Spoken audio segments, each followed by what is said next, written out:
Hello everyone, इस video में आप पढ़ेंगे एक्सरसाइज 2.1 का क्लास 9 मैथ एक्सरसाइज 2.1 का पहला क्वेश्चन देखेंगे।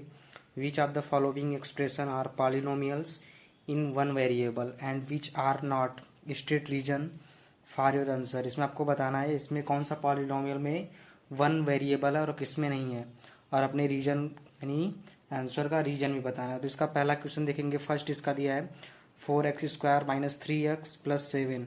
तो इसमें देखेंगे कि केवल वन वेरिएबल है। वेरिएबल हमने आपको बताया था इंट्रोडक्शन पार्ट में, आपने इंट्रोडक्शन वीडियो देखा होगा तो अच्छी तरह से समझ में आएगा। इसमें वेरिएबल हमने आपको बताया था कि जितने भी लेटर होते हैं A to Z, जितने भी लेटर होते हैं वे वेरिएबल होते हैं। तो इसमें यानी ये ऐसा एक्सप्रेशन है, इसमें क्या है, सिर्फ वन वेरिएबल है। यक्स यानी दोनों में है, तो यक्स क्या होगा, इसका केवल वन वेरिएबल है। तो फर्स्ट आपका ये इसमें क्या है, वेरिएबल है। सेकंड देखेंगे, इसमें भी y² + 2 है, तो y क्या होगा, केवल एक वेरिएबल है। इस यानी सेकंड में क्या है, केवल वो एक वेरिएबल है। तो ये आपका क्या हो जाएगा, पॉलिनोमियल इन वन वेरिएबल। इसी तरह थर्ड आपका है 3√t + t√2। तो इसमें देखेंगे t यानी जो वेरिएबल है वो क्या है, इसके पावर में होल नंबर नहीं है। यदि उसके पावर में होल नंबर नहीं है तो आपका पॉलिनोमियल नहीं है। पॉलिनोमियल तभी होता है जब वेरिएबल के पावर में क्या होता है, वो होल नंबर होता है। तो इसमें जो √t है, अंडर का मतलब होता है पावर में 1/2, यानी t के पावर में 1/2। तो 1/2 जब भी क्या होता है, वेरिएबल के पावर में यदि होल नंबर नहीं होता है तो आपका पॉलिनोमियल नहीं होगा। तो थर्ड आपका पॉलिनोमियल है ही नहीं इसमें, क्योंकि √t है तो t के पावर में होल नंबर नहीं है। पॉलिनोमियल तभी होता है जब उसके पावर में क्या होता है, होल नंबर होता है, यानी वेरिएबल के पावर में होल नंबर होता है। फिर इसी तरह आपका फोर्थ है, इसमें भी आपका क्या है, y से y में मल्टीप्लाई करेंगे, y² हो जाएगा +2 तो आएगा, लेकिन अपान में क्या हो जाएगा, y हो जाएगा। इसमें भी क्या है, वेरिएबल यानी वेरिएबल के पावर में होल नंबर नहीं है, तो ये भी आपका क्या है, पॉलिनोमियल नहीं है।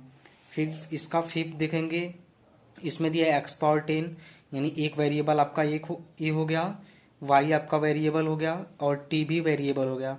तो इसमें आप देख रहे हैं कि तीन वेरिएबल हैं, x, y और t। तो ये भी आपका क्या है, पॉलिनोमियल तो है लेकिन इसमें वेरिएबल नहीं है। इस वेरिएबल के पावर यानी वेरिएबल क्या है, वन वेरिएबल नहीं है, यानी अलग अलग वेरिएबल है। तो इसमें आप देखेंगे फर्स्ट और सेकंड आपका पॉलिनोमियल है इन वन वेरिएबल में, यानी फर्स्ट और सेकंड आपका पॉलिनोमियल वन वेरिएबल में है। थर्ड और फोर्थ आपका पॉलिनोमियल है ही नहीं। फिफ्थ में आप देखेंगे तो इसमें क्या है, अलग अलग वेरिएबल है, वन x है, y है और t है। फिर आप देखेंगे question number 2, right the coefficient of x² in each of the following. यानी इंट्रोडक्शन वीडियो में हमने आपको बताया था कोफिशिएंट क्या होता है। जो आपका पॉलिनोमियल होता है उसमें जितने भी टर्म होते हैं, पॉलिनोमियल में जितने भी टर्म होते हैं उसमें क्या होता है, सबके पास कोफिशिएंट होता है। Right the coefficient of x² in each of the following. तो हमने आपको पिछले इंट्रोडक्शन वीडियो में बताया था कि जितने यानी पॉलिनोमियल जो होता है उसके हर टर्म में क्या होता है, उसका कोफिशिएंट होता है। तो इसमें आपसे x² का कोफिशिएंट पूछा है, तो x² का कोफिशिएंट का मतलब होता है गुणांक, यानी उसके गुणा में क्या है। तो x² के गुणा में क्या है, x², इसके गुणांक में क्या है, कोई नंबर नहीं, तो हम उसको 1 लेट कर लेते हैं। इस तरह से हम लिखते हैं 1 × x²। तो यहाँ पे x² का कोफिशिएंट 1 हो जाएगा, यानी फर्स्ट में आपका x² का कोफिशिएंट क्या हो जाएगा, 1 हो जाएगा। फिर इसी तरह सेकंड है, इसमें भी x² का कोफिशिएंट, अब इसके पहले माइनस का साइन दिया है तो इसमें हम लिखेंगे, इसमें x² का कोफिशिएंट कुछ नहीं है तो उसको 1 लेट कर लेंगे। हम इस तरह से लिखेंगे -1x²। तो ये x² का कोफिशिएंट पूछा है तो ये x² का कोफिशिएंट क्या हो जाएगा, -1 हो जाएगा। ये आपका सेकंड था। फिर इसी तरह थर्ड इसका है, इसमें आपको दिया है π/2 x² + x। अब इसमें x² का कोफिशिएंट क्या हो जाएगा, π/2 हो जाएगा। x² का गुणांक क्या हो जाएगा, π/2। इसी तरह फोर्थ आप देखेंगे तो फोर्थ में क्या है, √2x - 1, यानी आपका फोर्थ वाला क्वेश्चन है √2x - 1। अब इस हमसे पूछा है कि x² का कोफिशिएंट क्या होगा, तो इसमें तो x² है ही नहीं, हम इसको लिखते हैं इस तरह से 0x² + √2x - 1। अब आपका x² आ गया तो x² का कोफिशिएंट क्या होगा, 0 होगा। x² का कोफिशिएंट क्या हो जाएगा, 0 हो जाएगा। तो पहले हम क्या करेंगे, पॉलिनोमियल को इस तरह से लिखेंगे 0x² plus under root 2x minus 1। ऐसा क्यों करते हैं? क्योंकि हमें एक्स स्क्वायर का कोफिशिएंट पूछा है, तो ये एक्स स्क्वायर है ही नहीं, तो हम उसको जीरो एक्स स्क्वायर क्यों लिखेंगे? क्योंकि जीरो से हम मल्टीप्लाई करेंगे एक्स स्क्वायर में तो क्या हो जाएगा? वो जीरो हो जाएगा।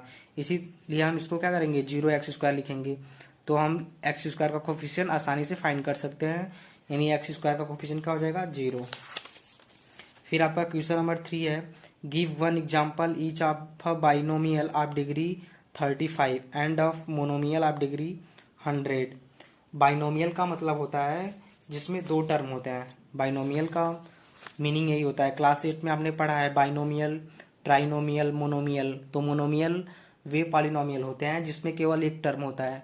मोनोमियल क्या होता है? ऐसा पॉलिनोमियल जिसमें एक टर्म होता है, जैसे आपका 5x², ये आपका हो जाएगा मोनोमियल। यदि आपको बाइनोमियल लिखना है तो उसमें दो टर्म आपको लिखने होंगे, 5x² प्लस 2, ये आपका हो जाएगा बाइनोमियल। तो मोनोमियल वे होते हैं जिसमें केवल एक टर्म होता है, बाइनोमियल वे होते हैं जिसमें दो टर्म आ जाते हैं, ट्राइनोमियल वे होता है जिसमें तीन टर्म आप लिखते हैं, 5x² प्लस 3x प्लस 2, इस टाइप से। यानी उसमें तीन टर्म होने चाहिए तो आपका ट्राइनोमियल, दो टर्म है तो बाइनोमियल, और एक टर्म है तो मोनोमियल। इसी तरह यदि तीन से ज़्यादा टर्म है तो उसको पॉलिनोमियल कहते हैं। तीन से ज़्यादा टर्म है तो आपका क्या हो जाएगा? पॉलिनोमियल। यानी मोनोमियल, बाइनोमियल और ट्राइनोमियल को आप पॉलिनोमियल भी कर सकते हैं। तो इस तरह से इसमें आपको कहा है कि give one example each of binomial of degree 35, यानी ऐसा एग्जाम्पल आपको लिखना है, बाइनोमियल का ऐसा एग्जाम्पल लिखना है जिसमें वो आपका बाइनोमियल भी हो और उसका डिग्री क्या हो? 35 हो। तो हम आसानी से लिख सकते हैं 5x⁻35 माइनस 2। यहाँ पे आप कोई भी वेरिएबल ले सकते हैं अपने से। यहाँ पे आप लिख सकते हैं 5y⁻35 माइनस 3, यानी कोई भी आप नंबर ले सकते हैं और कोई भी आप वेरिएबल ले सकते हैं, लेकिन डिग्री में क्या होना चाहिए? उसके पावर में क्या होना चाहिए? 35 होना चाहिए, ये मस्ट है। तो इस तरह से आप लिख सकते हैं। ये आपका एग्जाम्पल हो गया बाइनोमियल ऑफ डिग्री 35 का, 5x⁻35 माइनस 2, 5y⁻35 माइनस 3, आप इस तरह से लिख सकते हैं इसको। फिर इसमें एक और आपको लिखना है, end of a monomial of degree 100, और एक मोनोमियल भी लिखना है जिसकी डिग्री क्या होगी? 100 होगी। तो मोनोमियल हमने आपको बताया कि जिसमें केवल एक टर्म होता है, तो हम इसको लिख सकते हैं आसानी से। इसमें हम लिख सकते हैं 5x⁻100 या 3y⁻100। आप कोई भी नंबर ले सकते हैं या नंबर नहीं भी लिख सकते हैं, इसको आप इस तरह से भी लिख सकते हैं y⁻100 या z⁻100, यानी कोई भी वेरिएबल हो लेकिन उसकी डिग्री, यानी वो मोनोमियल, यानी उसमें केवल एक टर्म होना चाहिए और उसके पावर में 100 होना चाहिए। फिर आप इसमें आप क्वेश्चन नंबर 4 इसका देखेंगे। क्वेश्चन नंबर 4 में है, right the degree of each of the following polynomial. तो इंट्रोडक्शन वाले वीडियो में हमने आपको बताया कि डिग्री क्या होता है? जो पॉलिनोमियल की हाईएस्ट पावर होती है, यानी वेरिएबल की हाईएस्ट पावर, वही उसकी डिग्री होती है। यानी सबसे ज़्यादा जो होता है वेरिएबल की पावर में, जो सबसे ज़्यादा होता है वही उसकी डिग्री होती है। तो इसका क्वेश्चन नंबर 4 है, right the degree of each of the following polynomials. तो फर्स्ट इसका है 5x⁻3 प्लस 4x² प्लस का 7x। तो इसमें हाईएस्ट डिग्री आप देख रहे हैं x⁻3 है, इसमें हाईएस्ट डिग्री क्या है? x⁻3। तो यही इसकी, यानी फर्स्ट वाले की पॉलिनोमियल की डिग्री क्या हो जाएगी? 3 हो जाएगी। फिर सेकेंड आप देखेंगे, इसमें भी इसकी डिग्री क्या हो जाएगी? इसमें दिया है 4 माइनस y², तो y² है, तो y² यानी हाईएस्ट डिग्री क्या है? 2 है। तो इसका हाईएस्ट डिग्री, यानी इसकी डिग्री क्या हो जाएगी? 2 हो जाएगी। इस पॉलिनोमियल की डिग्री 2 हो जाएगी। फिर आपको दिया है 5t माइनस √7, तो थर्ड वाले की डिग्री हो जाएगी। t के पावर में क्या है? t के पावर में कुछ भी नहीं, तो 1 लेट कर लेंगे, तो इसका डिग्री क्या हो जाएगी? 1 हो जाएगी। यदि वेरिएबल है और उसके पावर में कुछ नहीं दिया है तो हम उसको 1 लेट कर लेते हैं, t के पावर 1, यानी इसकी डिग्री हो जाएगी, इस पॉलिनोमियल की डिग्री 1 हो जाएगी। फिर आपकी फोर्थ है, इसमें कोई भी वेरिएबल नहीं है तो इसकी डिग्री क्या हो जाएगी? 0 हो जाएगी। यानी इसमें क्या है आपका? 0 ऑफ द पॉलिनोमियल है, यानी इसकी डिग्री क्या हो जाएगी? 0 हो जाएगी। फिर क्वेश्चन नंबर 5 आप देखेंगे, classify the following as linear, quadratic and cubic polynomial.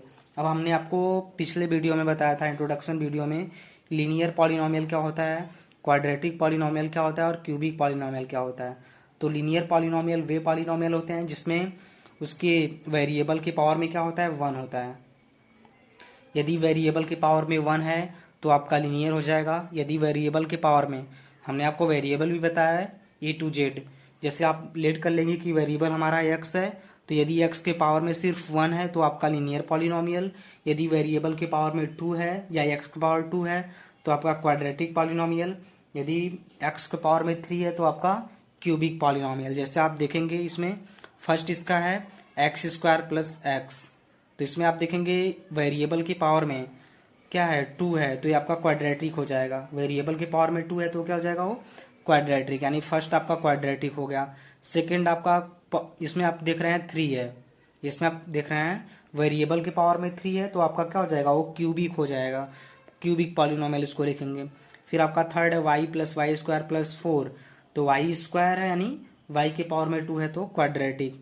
Fourth इसका है 1 प्लस x, अब 1 प्लस x है ये आपका क्या हो जाएगा लीनियर, क्योंकि इसमें वेरिएबल के पावर में क्या है 1 है, x का पावर 1 है तो क्या हो जाएगा ये लीनियर पॉलिनोमियल इसको कहेंगे।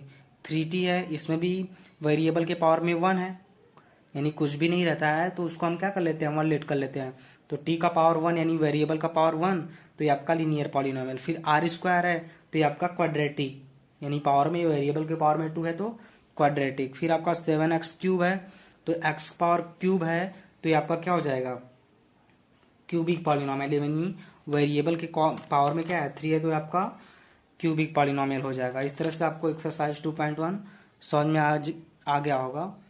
Thank you.